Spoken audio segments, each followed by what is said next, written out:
Europe is sweltering through another intense heat wave. And while the human impact is clear, new research warns rising temperatures are also hitting the continent's largest economies. By 2030, countries most exposed to extreme heat could see their economies shrink by up to 7%. France is forecast to suffer the most in Europe, with potential losses of up to $240 billion over the next 5 years.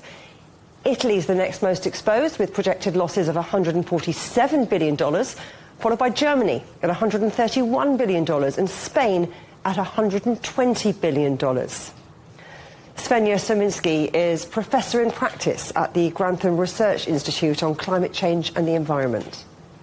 Europe is experiencing a climate that it simply wasn't built for. You know, even here in the UK, heat is already the deadliest climate-related risk, and systems from housing to healthcare are really struggling to cope. And I think what's striking is that these extremes are now arriving faster and actually also hitting harder than expected. When it comes to extreme heat, are we still underestimating the financial impact compared to the environmental one?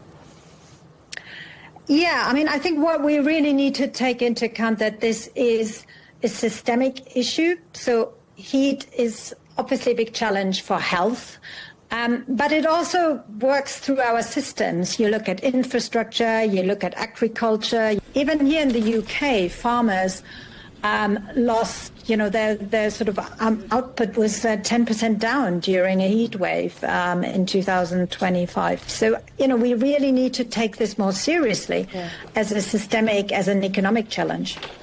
Where would you say that the biggest gaps are in how financial markets are pricing and preparing for climate risk? Heat is seen as an invisible risk, right? It can hit productivity, it can hit infrastructure and health in ways that aren't really always fully captured yet.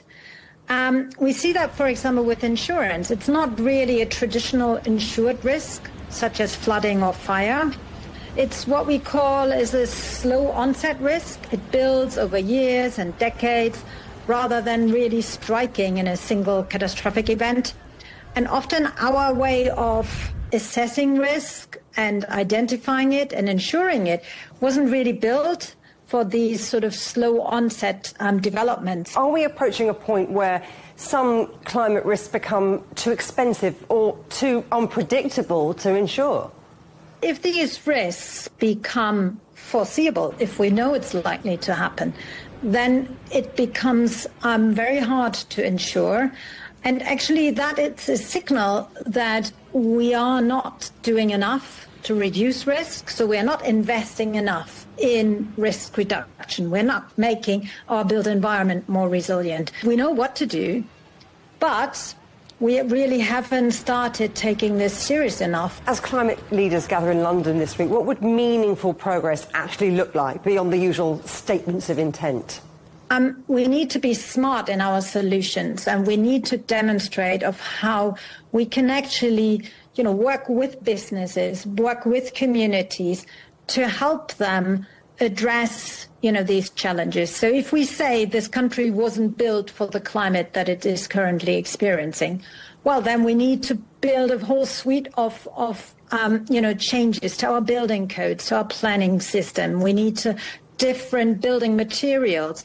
And we need to invest in that. I mean, this is really a priority. It's no longer really a choice. We need to adapt to actually protect what we love and the places that we live in.